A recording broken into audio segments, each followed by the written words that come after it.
Praise the Lord. கர்த்தரும் இரட்சகருமாகிய இயேசு கிறிஸ்துவின் இனிய நாமத்தினாலே உங்கள் அனைவருக்கும் என் அன்பின் வாழ்த்துக்கள்.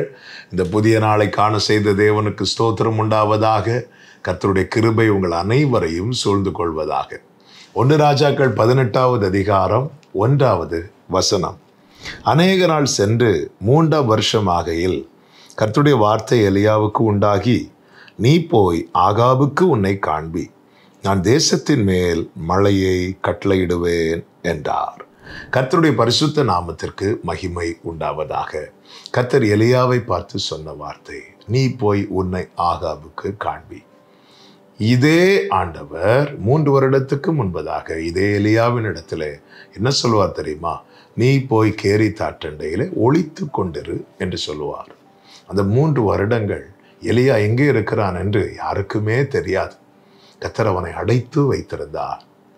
அதே நேரத்தில் கர்த்தர் பாதுகாத்தார், போஷித்தார், ஒரு குறை வைக்கல.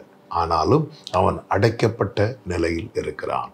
தேவ பிள்ளைங்க வாழ்க்கையில இப்படி ஒரு தருணத்தை தேவன் வைத்திருப்பார். ஒன்றை புரிந்து கொள்ளுங்கள், கர்த்தர் உங்களை அடைத்து வைக்கிறார் என்றால் எப்பொழுதுக்கும் அல்ல, என்றென்றைக்கும் என்று அல்ல. கர்த்தர் வெளியே கொண்டு வருவார். நாம் அடைந்திருப்பதை விரும்பாத கர்த்தர் நம்மை நிச்சயமாக வெளியே கொண்டு வருவார். இங்கே சொல்லப்பட்டிருக்கிறது, அநேக நாள் சென்று என்று. நாட்கள் எத்தனை சென்றாலும் அடைக்கப்பட்ட நிலையில் இருக்கிற ஒரு தேவ பிள்ளைய கர்த்தர் நிச்சயமாக வெளியே கொண்டு வருவார். யோசேப்பு 13 வருடம் அடைக்கப்பட்டிருந்தார். கர்த்தர் வெளியே கொண்டு வந்தார். எகிப்தை விட்டு ஓடி போன மோசே 40 வருடம் அடைக்கப்பட்ட நிலையில் தான் இருந்தார். கர்த்தர் வெளியே கொண்டு வந்தார். எந்த அடைக்கப்பட்ட நிலையிலிருந்தும் கர்த்தர் நிச்சயம் வெளியே கொண்டு வருவார். அப்படி எலியாவை கர்த்தர் வெளியே கொண்டு வந்தார். என்ன சொல்லி கொண்டு வருகிறார் தெரியுமா? நீ போய் உன்னை காண்பி, நான் மழையை கட்டளை இடுவேன் என்று. ஆமென். தேவன் ஒருவனை அடைத்து வைத்து அவனை வெளியே கொண்டு வரும்போது அவன் மூலம் அநேகர் ஆசீர்வதிக்கப்படுவார்கள். என்னை கேட்டுக்கொண்டிருக்கிற அன்பு சகோதரா, சகோதரி, உங்கள் வாழ்க்கையில் அடைக்கப்பட்ட நிலையில் நீங்கள் இருக்கிறீர்களா?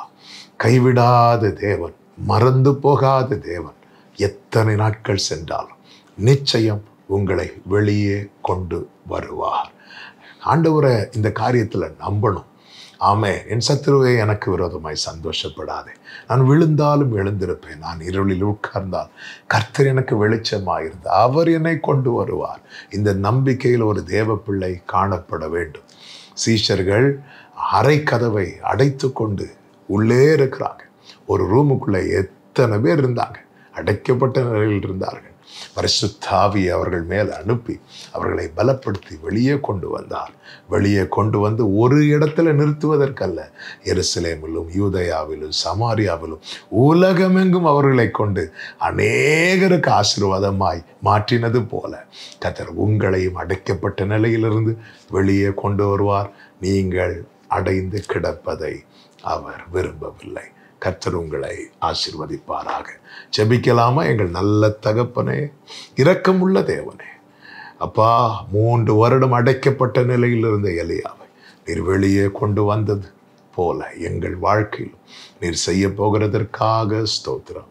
இயேசுவின் நாமத்தில் பிதாவே, ஆமென்.